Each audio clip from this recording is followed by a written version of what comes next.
With the search for a new superintendent of schools about to begin, Board of Education Chair Verjeana spoke recently of how the selection process will work, and she gave assurances to parents and the community of the school system's commitment to continued progress and smooth operation. First and foremost issue for the board is to make sure that we have the opening of schools happen on time, happen smoothly, and in the best interest of our students. So right now we're going to have Dr. Height for the next 60 days or so. So the board, along with Dr. Height as a team, we're still running the system, still managing the day-to-day. Clearly the board has had to take a sort of a different role from the perspective of how we look at transition. So Dr. Height has named two people to assist him in his next 60 days, which is Dr. Dwayne Arbogast and Ms. Monica Golson. So they are both members of the executive cabinet that are working from an academic perspective and an operations perspective to ensure that we have a continuous process of getting the schools open. They are giving the board regular reports in terms of how that happens, and so what we want to say to parents is that we got this, but we need your help. We need we want to do everything we possibly can to reassure you that the progress that we've made will continue, and we need their help, though, to make sure that happens. With a goal of having a permanent successor to Dr. William Height in place by July 1st, 2013, Ms. Jacobs further outlined the interim leadership plan and how the community can weigh in on the superintendent candidates that emerge.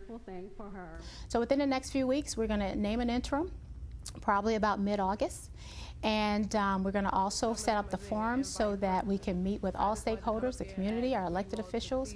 And we hope to see throughout the fall several community forums. We really want to make sure this is a transparent and open process. And that runs the gamut from our elected officials to every single constituent we can reach.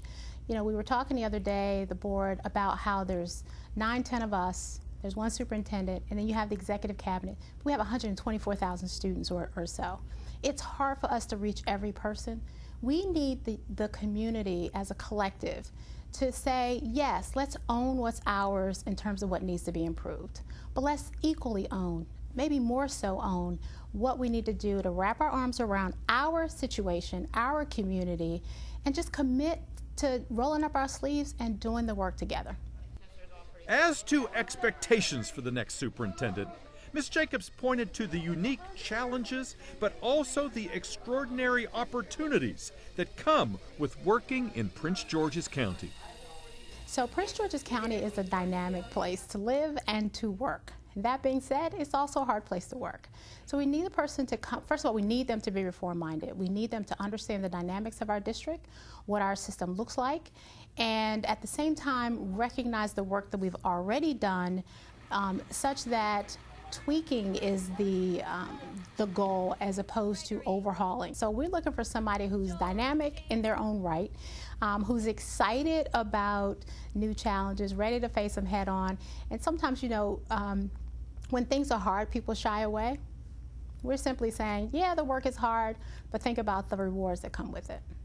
The new superintendent, says Ms. Jacobs, will head a team of professional educators already in place that continues to make Prince George's schools a place of steady and significant academic progress. Just 5 years ago, our scores in reading were at 54%. They're at 80% now. That's steady, continued progress that cannot go unnoticed. And I think that it takes more than one person to do that. It's a board superintendent team, but at the end of the day, those who are on the ground, in the classrooms, in the buildings, making sure that kids are prepared for their day-to-day activities in education really makes a difference.